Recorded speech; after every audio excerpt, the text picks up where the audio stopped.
Chị gái Nga phanh phui sự thật, Việt Nam giờ còn hơn cả Thái Lan 20 năm trước. Chào mừng các bạn đến với kênh Blogger Việt Nam. Các bạn thân mến, trong suốt nhiều năm qua, Thái Lan luôn được xem là hình mẫu tiêu biểu cho sự phát triển du lịch và chất lượng sống ở Đông Nam Á, một điểm đến lý tưởng cho cả giới nghỉ hưu lẫn người lao động toàn cầu. Tuy nhiên, những gì đang diễn ra gần đây lại cho thấy một chuyển biến đáng chú ý.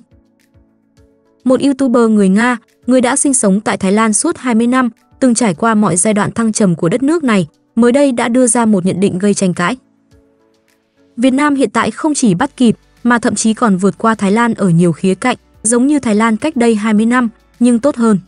Đây không phải là nhận định mang tính cảm xúc nhất thời. Nó được đưa ra sau quá trình trải nghiệm thực tế, so sánh chi tiết giữa hai quốc gia, từ môi trường sống, chi phí sinh hoạt, chính sách visa, đến mức độ an toàn, tiện nghi và tốc độ phát triển kinh tế hạ tầng. Liệu Việt Nam thực sự đang trở thành Thái Lan mới của châu Á? Hay chính chúng ta đang đứng trước một giai đoạn mà Việt Nam không còn là phiên bản của ai cả, mà đang tự định nghĩa vị thế riêng trên bản đồ sống và làm việc toàn cầu? Trong video này, chúng ta sẽ cùng phân tích kỹ hơn những phát hiện từ góc nhìn của một người nước ngoài có trải nghiệm sâu sắc, để xem đâu là sự thật và đâu là tín hiệu cho tương lai của Việt Nam. Hãy cầm ly trà sữa, ngồi xuống, tắt điện thoại và cùng mình bắt đầu nhé. Let's go! Trước khi đi vào chi tiết, để mình kể cho các bạn nghe lý do chị Tatiana Maximova, một người Nga đã sống ở Thái Lan gần 20 năm và làm YouTube về xứ Chùa Vàng, quyết định làm video so sánh này. Chị ấy bảo, gần đây, khán giả trên kênh của chị liên tục xúi chị chuyển sang Việt Nam. Kiểu như, Thái Lan giờ đất đỏ lắm rồi, qua Việt Nam mà sống đi, hay Việt Nam rẻ hơn, dễ sống hơn, Thái Lan out trend rồi. Nghe mà sốc luôn, đúng không anh em? Chị Tatiana tò mò, vì lần cuối chị đến Việt Nam là năm 2010, ở Nha Trang. Lúc đó, Nha Trang đúng kiểu làng quê so với bây giờ, chỉ có một nhà hàng Nga, một tòa cao ốc trên cả bãi biển, và đến 8 giờ tối là cả thành phố đi ngủ. Ai ở Nha Trang chắc hiểu cảm giác này, đúng không? Nhưng năm 2025 rồi, Việt Nam đã lên đời chóng mặt. Vậy nên, chị ấy đã lùng sục thông tin từ video, diễn đàn, đánh giá của các expat, người nước ngoài định cư, để so sánh Việt Nam và Thái Lan. Kết quả, một video siêu chi tiết, phanh phui mọi khía cạnh từ chi phí, an toàn, y tế, đến visa và cơ hội sống lâu dài. Chi phí sinh hoạt, Việt Nam hời đến mức nào? Đầu tiên, nói về chuyện tiền bạc, vì đây là thứ mà ai cũng quan tâm khi nghĩ đến việc sống ở nước ngoài, đúng không anh em? Chị Tatiana đã tham khảo từ Numbeo, một website siêu xịn chuyên so sánh chi phí sinh hoạt toàn cầu. Và đây là những gì chị ấy phát hiện. Giá thực phẩm ở Việt Nam rẻ hơn Thái Lan tới 40%. Nghĩa là bạn đi chợ ở Việt Nam, mua rau, củ, quả, đồ ăn vặt đều hời hơn nhiều. Một bát phở thơm ngon ở Hà Nội hay Sài Gòn chỉ tốn 50-70k, trong khi ở Thái Lan, một bữa ăn tương tự có thể lên đến 100 đến 150k. Nhưng có một điểm trừ nhỏ, thịt ở Việt Nam hơi đắt hơn một chút so với Thái Lan. Đổi lại, ở Thái Lan, bạn dễ dàng tìm thấy những món quen thuộc với người nước ngoài, đặc biệt là người Nga như chị Tatiana. Ví dụ, kiều mạch, grechka, phô mai tươi, kem chua hay phô mai nhập khẩu ở Bangkok, Pattaya hay Phuket, muốn gì có đó. Ở Việt Nam, mấy món này hơi khó tìm, nhất là ở tỉnh lẻ. Anh em nào mê phở, bún bò hay bánh mì thì Việt Nam vô địch rồi, không cần lo thiếu món ngon. Nhưng nếu bạn là fan của phô mai hay đồ Âu, Thái Lan sẽ chiều bạn hơn một chút. Chi phí hàng ngày như ăn quán, đi cà phê, mua đồ gia dụng ở Việt Nam rẻ hơn Thái Lan khoảng 30%. Một ly trà sữa ở Việt Nam có khi chỉ 30-50k, còn ở Thái Lan thì phải 70-100k. Đi chợ hay siêu thị ở Việt Nam cũng dễ thở hơn nhiều. Tuy đắt hơn, Thái Lan có lợi thế về sự đa dạng. Bạn muốn ăn đồ Thái, đồ Tây, đồ Nhật hay thậm chí đồ Việt. Ở Bangkok hay Phuket, cái gì cũng có, chất lượng khỏi chê. Về thuê nhà, ở các thành phố lớn như Hà Nội và Bangkok, giá thuê nhà tương đương nhau. Một căn hộ xịn ở trung tâm Hà Nội hay Bangkok có thể tốn 10 đến 15 triệu một tháng. Nhưng ở các thành phố nghỉ dưỡng như Nha Trang và Pattaya, một căn studio ở Pattaya có giá khoảng 9.000 baht, 7 triệu Việt Nam đồng, trong khi ở Nha Trang chỉ khoảng 6,5 triệu Việt Nam đồng. Căn hộ một phòng ngủ ở Pattaya khoảng 15.000 baht, 11 triệu Việt Nam đồng, còn ở Nha Trang là 9 đến 10 triệu Việt Nam đồng. Chị Tatiana nhấn mạnh, nếu chọn căn hộ cùng chất lượng, cùng vị trí gần biển, giá ở Nha Trang và Pattaya có thể gần bằng nhau. Nhưng nếu chịu khó săn deal, Việt Nam vẫn có cơ hội rẻ hơn một chút. an toàn, đi đêm có yên tâm không? Chuyển sang một vấn đề siêu quan trọng, an toàn. Khi sống ở nước ngoài, ai cũng muốn yên tâm đi chơi khuya, đúng không? Chị Tatiana bảo cả Việt Nam và Thái Lan đều siêu an toàn cho người nước ngoài. Bạn có thể đi bộ lúc nửa đêm, đi massage lúc 11 giờ tối, hay đi xem pháo hoa Tết về muộn mà không lo bị hỏi thăm. Phụ nữ đi một mình cũng chẳng phải sợ hãi gì. Không có khu vực nào ở Việt Nam hay Thái Lan được coi là khu ổ chuột nguy hiểm cả.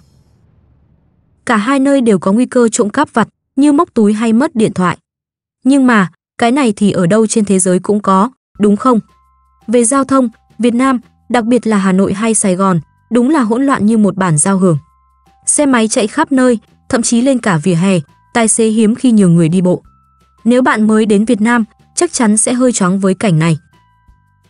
Thái Lan thì giao thông được tổ chức tốt hơn, có đèn giao thông, vạch kẻ đường rõ ràng. Bạn có thể dễ dàng thuê xe máy hoặc ô tô để tự lái mà không sợ lạc lối. Đi bộ cũng dễ hơn nhờ vỉa hè và cầu vượt. Mình là người Việt nên thấy giao thông Việt Nam bình thường thôi, đúng không anh em? Nhưng công nhận, nếu bạn là người nước ngoài mới đến, chắc sẽ toát mồ hôi với dòng xe máy ở Sài Gòn. Thái Lan thì dễ thở hơn thật, đặc biệt cho những ai thích tự lái xe khám phá. Y tế, chăm sóc sức khỏe ở đâu hời hơn? Tiếp theo, nói về y tế, vì sức khỏe là vàng, đúng không anh em? Chị Tatiana bảo cả Việt Nam và Thái Lan đều có hệ thống y tế chất lượng cao, không bắt buộc mua bảo hiểm y tế. Bạn có thể chọn bệnh viện công hoặc tư, tùy vào túi tiền. Y tế ở Việt Nam rẻ hơn Thái Lan tới 50%. Cụ thể, khám bác sĩ nhi khoa ở Việt Nam khoảng 300k Việt Nam đồng, Thái Lan khoảng 550k Việt Nam đồng. Làm sạch răng ở Việt Nam khoảng 300k Việt Nam đồng, Thái Lan khoảng 550k Việt Nam đồng. Chám răng ở Việt Nam khoảng 400k Việt Nam đồng, Thái Lan khoảng 750k Việt Nam đồng. Siêu âm ở Việt Nam khoảng 500k Việt Nam đồng, Thái Lan khoảng 1 triệu Việt Nam đồng. Chụp MRI ở Việt Nam khoảng 3 triệu Việt Nam đồng, Thái Lan khoảng 5,5 triệu Việt Nam đồng. Vì giá rẻ, nhiều người nước ngoài từ Thái Lan thậm chí bay sang Việt Nam để làm răng hoặc kiểm tra sức khỏe định kỳ. Tuy nhiên, dịch vụ y tế ở Thái Lan đúng chuẩn 5 sao. Bác sĩ nói tiếng Anh, có cả phiên dịch sang tiếng mẹ đẻ của bạn. Bệnh viện sạch sẽ, hiện đại, thiết bị xịn, nhân viên chăm sóc tận tình như người nhà. Nhưng mà, cái gì chất lượng thì giá cũng chát. Y tế ở Việt Nam cũng tốt, đặc biệt ở các bệnh viện quốc tế như Vinmec hay FV. Nhưng ở tỉnh lẻ thì có thể hơi hạn chế về ngôn ngữ hoặc thiết bị. Nghe mà tự hào ghê, Việt Nam mình giờ không chỉ rẻ mà còn thu hút cả người Thái Lan sang khám bệnh. Nhưng nếu bạn muốn sự chuyên nghiệp và tiện nghi, Thái Lan vẫn dẫn đầu.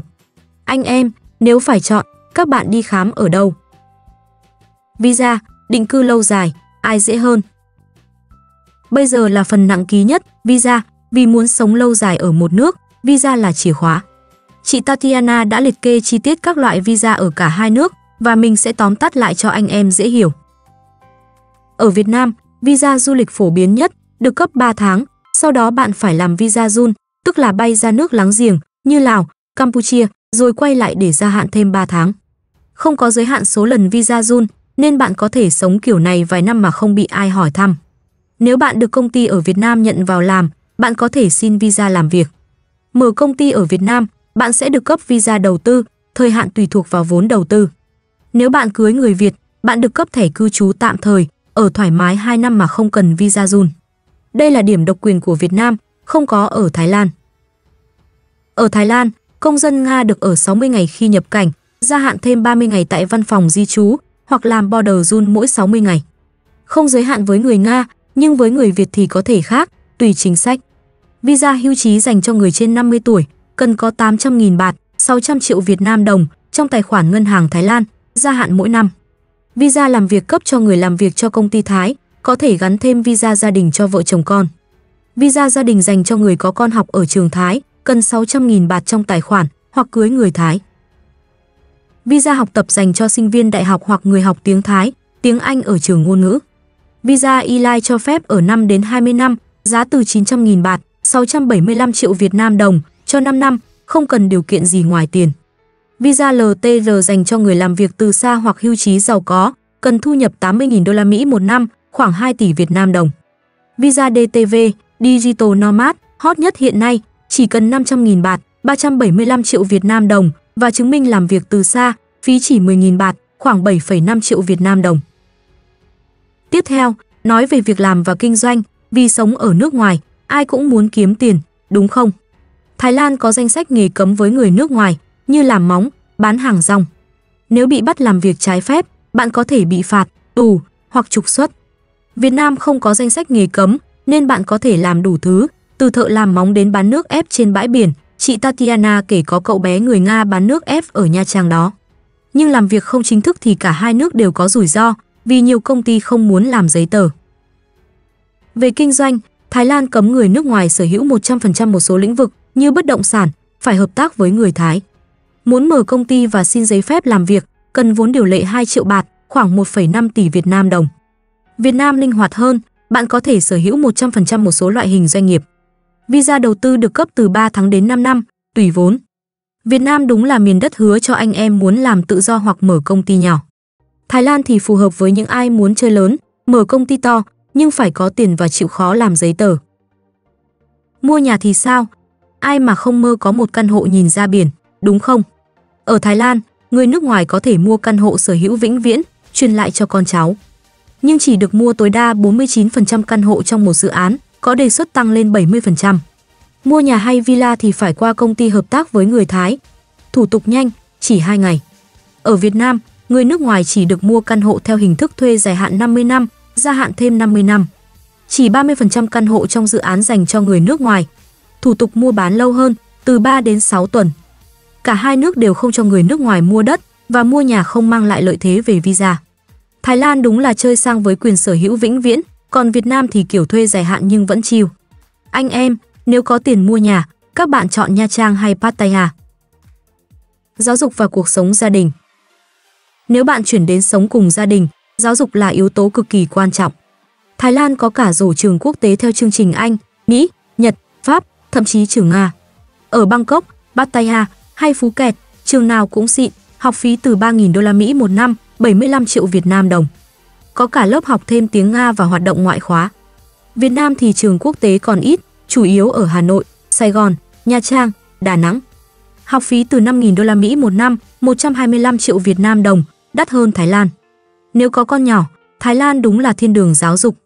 Việt Nam thì đang phát triển, nhưng nếu bạn ở tỉnh lẻ, sẽ hơi khó tìm trường xịn. Cuối cùng, nói về cơ sở hạ tầng và dịch vụ, vì sống xa quê, ai cũng muốn tiện nghi, đúng không? Bangkok có tàu điện ngầm, tàu trên cao, xe buýt, tàu thuyền, giao thông công cộng đỉnh cao.